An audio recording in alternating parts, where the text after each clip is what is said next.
In early March 1991, American troops were mopping up after their outrageously successful drubbing of the Iraq military and looking forward to their victory parade in the States.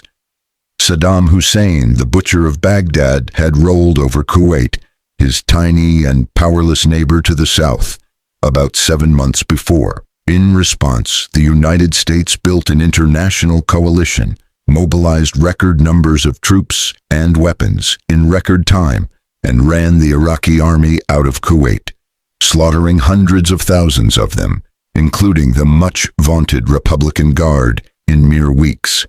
A peace treaty was signed, Hussein promised to behave, and the troops started boarding planes home. Within a couple of weeks, some U.S. newspapers were covering Hussein's merciless suppression of Kurdish rebels who, hoping in vain for American support, had risen against him in northern Iraq.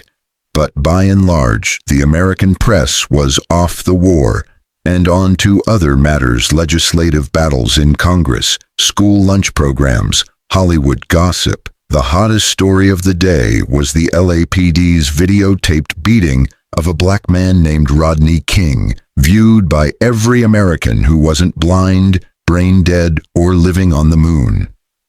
A few front pages contained small pieces about a Gulf War veteran, home on leave, who had been murdered on a street in northeast Detroit. Anthony Riggs had been outside the home of a relative when, suddenly, everyone inside the house heard gunshots. They ran out to find the war veteran dead on the street, apparently shot by someone stealing his 1989 Nissan Sentra. But there was more to the story. Way more. Specialist Anthony Riggs had manned a Patriot missile battery in Iraq and saw plenty of action. He hated the Middle East and wanted nothing more than to come home, even though his marriage was on the outs. While he was serving overseas, his wife, Toni Cato Riggs, he learned, had emptied the savings account, crashed the car, and contracted VD, a trifecta guaranteed to strain any marriage. Bad as things were between the couple, Riggs was probably still surprised at his homecoming. Toni and her 19-year-old brother, Michael Cato, greeted Anthony on the tarmac at his base in Texas with a hello and 3 requests. Toni wanted a divorce, the Sentra, and alimony, some homecoming. Determined to salvage the marriage, Riggs convinced his wife to give it another shot. He traveled with Toni and Michael to Detroit, where Toni had been living at her aunt's house. There they would retrieve Toni's belongings and move into an apartment together in Warren, Michigan, about 20 minutes away from Toni's family home.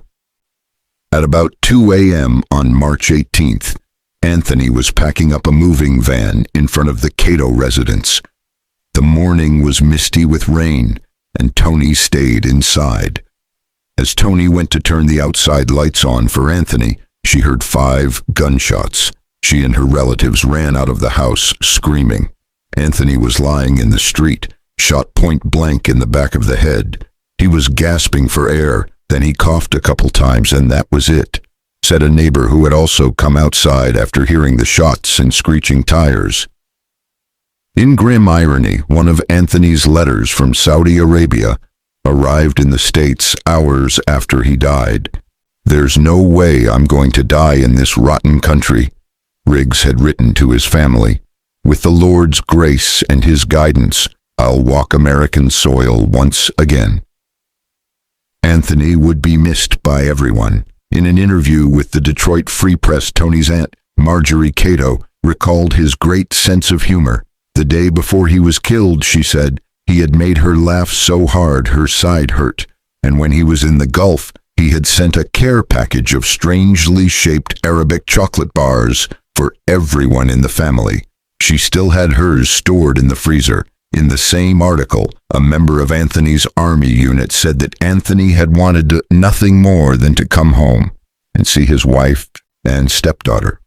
A family man to the core, he constantly looked at the pictures he kept of them in his wallet and locker.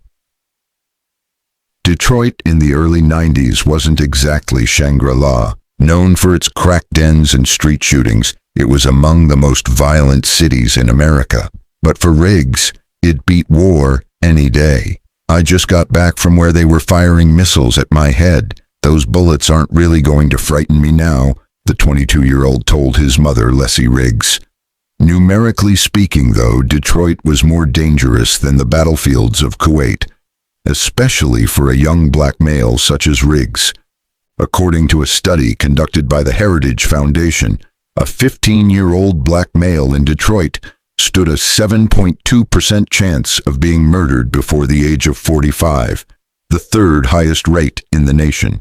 Though it's not a valid direct comparison, the less than 0.1% combat casualty rate of the Gulf War shows that the inner city of Detroit was extraordinarily dangerous. The irony of a soldier surviving war only to be murdered for his car 2 weeks after coming home wasn't lost on the press.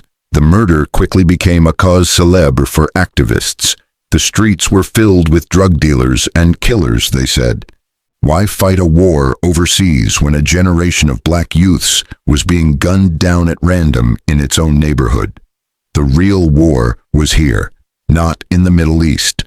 Jesse Jackson was among the notables to attend Anthony Riggs's funeral, where Tony Cato, dressed in black and crying, said goodbye to her husband with a kiss to his cheek before he was lowered into the ground.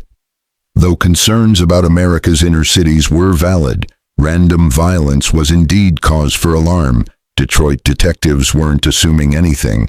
They quietly went about their business of investigating the Riggs murder, following clues wherever they led. Police soon located the car and found a gun in the garbage near the murder scene. Then they learned about the Riggs' rocky marriage and Anthony's substantial life insurance policy. The dots were being discovered and connected simultaneously. Police weren't dealing with criminal masterminds here. A friend of Anthony Riggs, Sergeant Gary Welliver, told newspapers that once he and other friends of Riggs heard about the murder, their antennas went up. "There was a lot of speculation about it," Welliver said.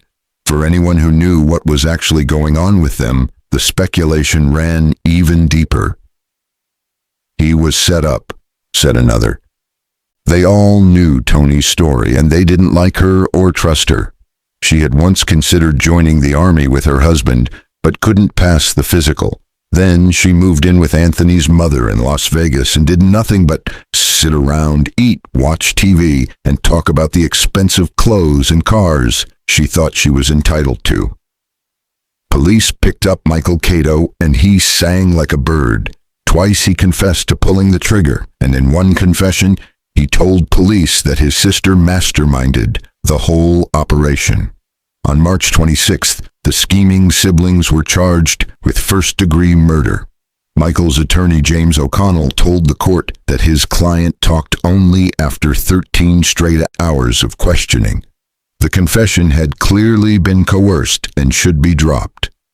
"My guess is after 13 hours, he would have implicated Abraham Lincoln," O'Connell said, adding that police didn't allow Michael access to a telephone or lawyer. Judge Vesta Svensson didn't agree, and the 19-year-old Michael was sent to jail without bond. Tony, however, was another story. The judge ruled that Michael's confession couldn't be used against his sister. With little else to connect Tony to her husband's slaying, the prosecution had to set her free. Tony gave her brother a hug before she left the courtroom and began planning her new life, that of a widow with $175,000 in her pocket. Life insurance money Anthony had purchased for her in case the worst happened in Kuwait. Tony Cato was single, rich, and off the hook, but as subsequent events would prove, not a whit smarter. Michael Cato languished in jail until the following fall, when he stood trial for first-degree murder.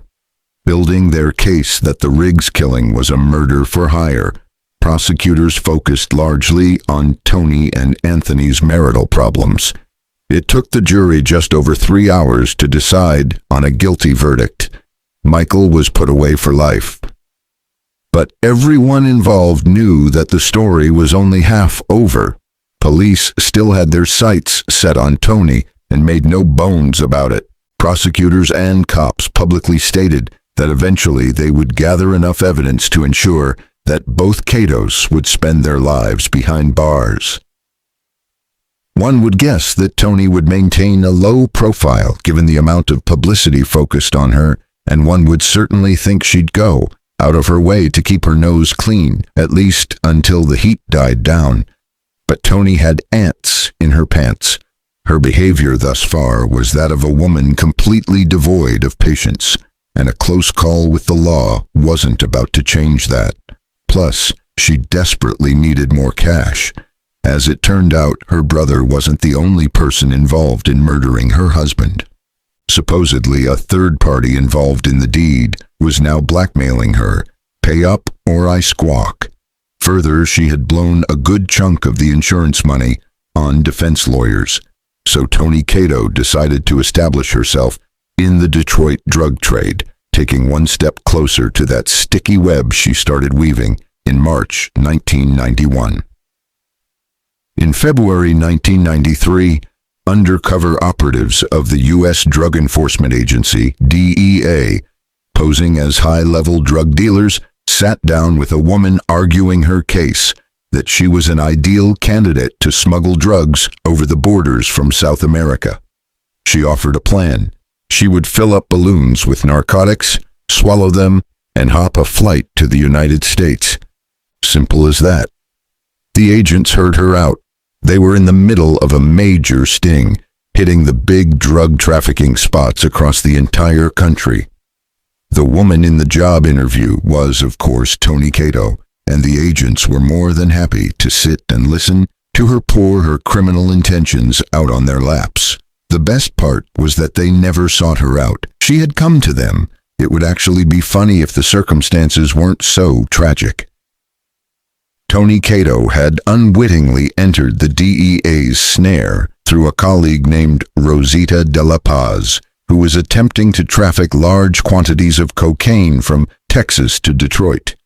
When de la Paz was caught with over 20 pounds of the drug in her car trunk in April 1992, she complained to police that she wasn't supposed to have been the one moving the coke.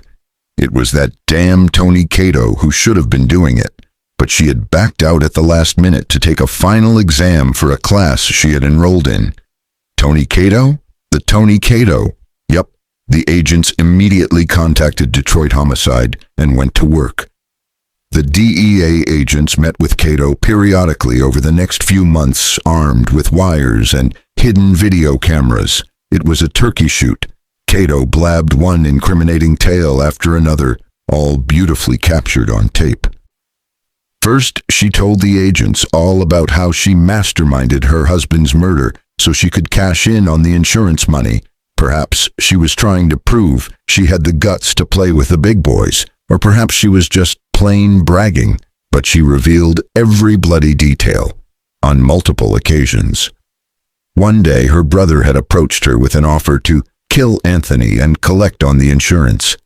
"I need some money. You need some money. We can both help each other out," said Michael, according to Tony. She informed him that if he were serious, there was no getting cold feet.